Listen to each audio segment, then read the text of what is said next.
একটা বড় গুদামে আলু মালিক তার কর্মচারীদের নিয়ে ব্যবসা চালাতো। আলু ভাই, হিসাবের টাকা বারবার কমে যাচ্ছে, আমারও ব্যাপারটা সন্দেহজনক লাগছে। চল ব্যাপারটা খতিয়ে দেখি। কে চুরি করছে? আমি তো কাউকে সন্দেহ করি না। আসলে করলাই গোপনে সব টাকা চুরি করছিল।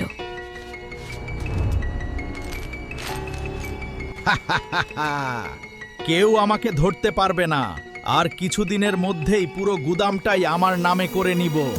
প্রতিদিন করলা একটু একটু করে টাকা সরিয়ে নিত।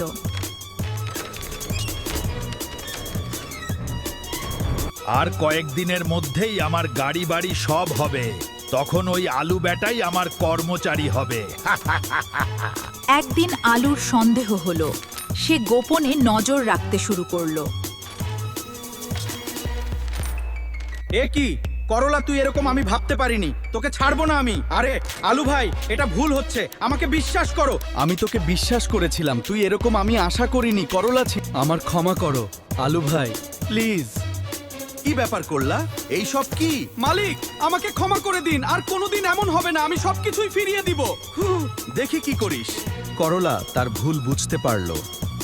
সততাই জীবনের সবচেয়ে বড় সম্পদ।